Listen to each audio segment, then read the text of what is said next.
মাত্র ৬৫০ টাকায় ঢাকার কাছেই আনলিমিটেড সুইমিং পুল এবং খাবার-দাবার সহ বিকেলের চায়ের নাস্তার আয়োজন সহ এত সুন্দর একটি প্লেসে আজকে ঘুরতে গিয়েছিলাম, যার রিভিউ থাকবে আজকের এই ব্লগে। সুতরাং ফুল ব্লগটি এনজয় করতে থাকুন। সুইমিং পুলটা আমার কাছে ভালো লাগেনি। আমি যেটা রেসপেক্ট করেছিলাম যে অনেক সুন্দর বড় হবে, আমি তো ইউটিউবে দেখে আসছি সাধারণত, ওইখানে এসে দেখি একেবারে ছোট স্পেস।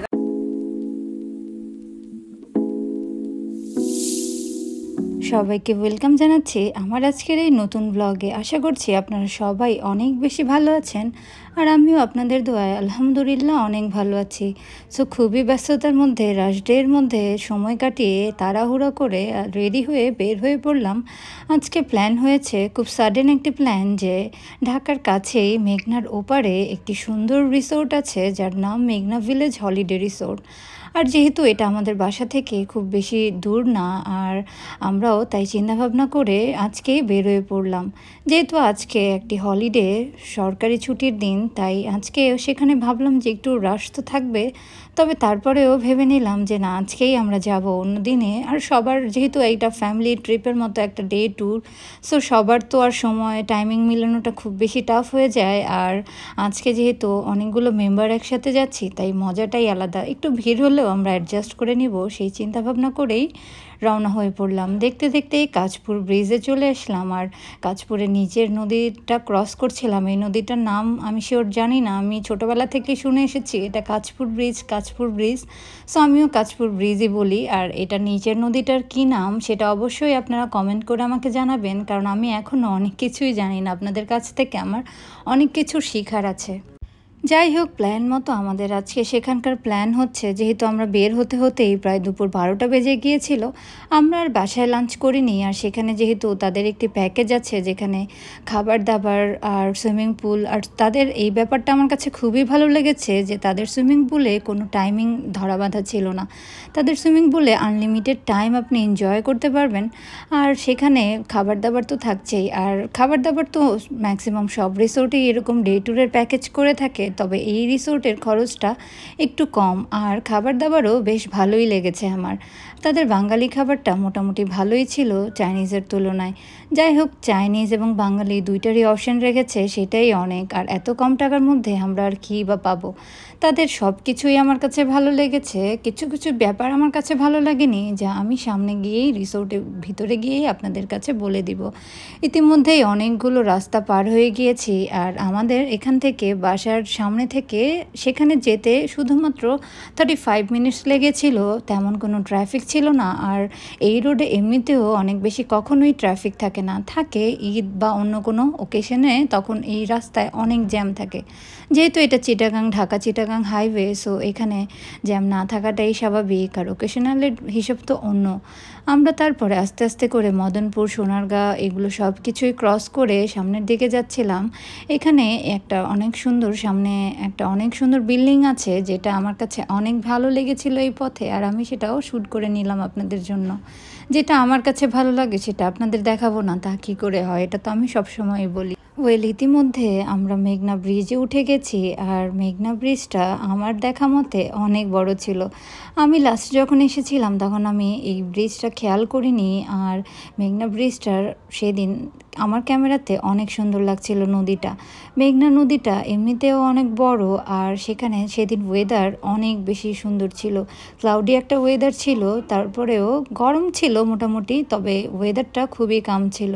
আর মাঝে মধ্যে ফোঁটা ফোঁটা বৃষ্টিও হয়েছিল, কিন্তু শেষ পর্যন্ত পুরোপুরি আর বৃষ্টি হয়নি। বৃষ্টি হলে সুইমিং পুলের মজাই তো আরও 4 গুণ বেড়ে যেত, কিন্তু আমাদের ভাগ্য খারাপ, সেদিন আর বৃষ্টি হয়নি। তো ব্রিজটা ক্রস করেই আমরা নেমে পড়লাম, আর এইটা হচ্ছে মেঘনা ব্রিজে পার হওয়ার পর সেই হাইওয়েটা। আর যাওয়ার পথেই হাতের বাম পাশেই এখানে অটো, লেগুনা অনেক কিছু থাকবে।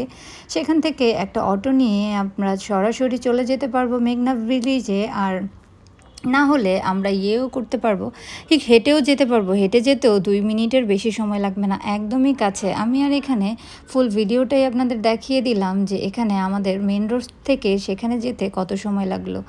একদমই অল্প, 1 মিনিটেরও অনেক কম। আর হেঁটে যেতে বললামই তো 2 মিনিটের মতো সময় লাগবে। আপনারা চাইলে মেঘনা ব্রিজে গুলিস্তান থেকে বাসে উঠে সরাসরি, গুলিস্তান থেকে তো আর ডাইরেক্ট মেঘনার মনে হয় কোনো বাস নেই, তবে নিজেদের মধ্যে কুমিল্লার বাসে উঠে গেলে বলে নিলেই হবে যে আমরা বালুয়াকান্দি গজারিয়াতে নামবো। বালুয়াকান্দি এই জায়গাটার নাম, সুতরাং এটা হচ্ছে মেঘনা ব্রিজের পরে বালুয়াকান্দিতে অবস্থিত এই মেঘনা ভিলেজ হলিডে রিসোর্টটি। আমরা সেখান থেকে আমাদের কাঙ্ক্ষিত প্যাকেজটি নিয়ে নিলাম, যেটা 650 টাকা। সেখানে ছিল খাবার দাবার এবং সুইমিং পুল, আর এই পুরো এরিয়াটাই ছিল তাদের কার পার্কিং এরিয়া। আর তাদের কার পার্কিং এরিয়াটাও অনেক বড়। যাই হোক, ফ্রন্ট গেট দিয়ে ঢুকে রিসোর্টে প্রবেশ করলাম। তাদের রিসোর্টে হেলিপ্যাডও আছে ব্যবস্থা। তারপরে রিসোর্টের চারপাশেই মনোমুগ্ধকর পরিবেশ, যা আর বলার বাহুল্য, কারণ আপনারাই দেখতে পাচ্ছেন প্রকৃতিতে ঘেরা একটি রিসোর্ট যা অনেক সুন্দর। আর আমার কাছে গাছপালা এমনিতে অনেক ভালো লাগে। এখানে একটা গ্রাম্য ভাইব আছে যা অন্য কোনো মডার্ন রিসোর্টে গেলে আমরা পাবো না।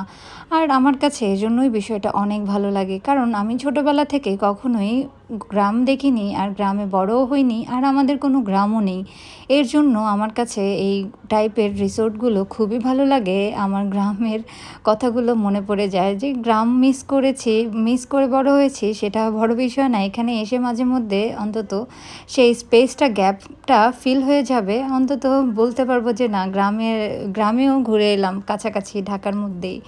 যাই হোক, এখানে সোজা সুইমিং পুলের রাস্তা ছিল, আর হাতের বামে তাদের পিকনিক স্পট ছিল। সেখানে অলরেডি কোনো পিকনিক চলছিল কোনো একটি হোটেলের। আর তারপরে সামনের দিকে এখানে তাদের বিভিন্ন জায়গায় জায়গায় বসার স্থান ছিল অতিথিদের, যেটা আমার কাছে খুবই ভালো লেগেছে। আপনার হেঁটে হেঁটে পা ব্যথা হয়ে যাবে না, আপনি কিছুক্ষণ পরপরই তাদের এখানে বসে রেস্ট নিতে পারবেন। আর বসার স্পেসগুলো মোটামুটি ক্লিনই ছিল, কখনো আমি কোনো নোংরা বা আবর্জনা দেখিনি। আমার কাছে তাদের ম্যানেজমেন্ট খুব বেশি ভালো লেগেছে প্রাইসের অনুযায়ী। এর চেয়ে কম টাকায়, আর এত কম টাকায় আমরা এর চেয়ে বেশি কী বা এক্সপেক্ট করতে পারি। এখানে আমার আন্টি, সে এই দোলনা দেখে, আমি জানি না এটাকে কী বলে, আমি দোলনাই বলে ডাকলাম, তবে অবশ্যই আপনারা আমাকে জানাবেন এটাকে কী বলে। তো এই দোলনাতে এনজয় করছিল আন্টি আর আমার বোনেরা। তার তো মানে সে এগুলো খুবই এনজয় করে। যাই হোক, তারপরে দুপুরের ভাবলাম যে যেহেতু লাঞ্চের সময় হয়ে গিয়েছে, আমরা লাঞ্চটা সেরেই তারপরে সুইমিংয়ে নামবো। তো লাঞ্চের এরিয়াটাও দেখিয়ে দিলাম আপনাদের। মোটামুটি রাশ ছিল, বলেছিলাম যে আজকে সরকারি ছুটির দিন এসেছি, সো ভিড় হবে, সেটাই স্বাভাবিক। আমরা কিছুক্ষণ ওয়েট করলাম, তারপর আমাদের জন্য তারা একটি টেবিল সেটিং অ্যারেঞ্জ করে দিল, আর টেবিলটা ক্লিন করে দিল। এখানে আমি তাদের খাবারগুলো দেখাচ্ছিলাম, যেখানে চিকেন ছিল, ভেজিটেবল ছিল, ঢ্যাঁড়স ভাজি ছিল, 2 রকমের ভর্তা ছিল, সালাদ ছিল, ডাল ছিল। এটা ছিল বাঙালি খাবার। আর চাইনিজ খাবারও তাদের ভিতর থেকে, কিচেন থেকে এনে দেয় একটা সেট মেনু আকারে, সেটা আর বুফে সিস্টেম ছিল না। এখানে চাইনিজ খাবারটাও আমি দেখিয়ে দিলাম। চাইনিজের টেস্টটা আমার কাছে খুব বেশি ভালো লাগেনি, খুবই অ্যাভারেজ ছিল। তবে বাঙালি খাবারের কথাই আলাদা, বাঙালি খাবার ছিল একের এক, অনেক টেস্টফুল। আর চিকেনটাও আমার কাছে অনেক ভালো লেগেছে, ডালটাও ভালো ছিল। যাই হোক, খাবার দাবার শেষে বাইরে চলে এলাম, আর তাদের চারপাশে এরকম ছোট ছোট করে পুকুর ছিল।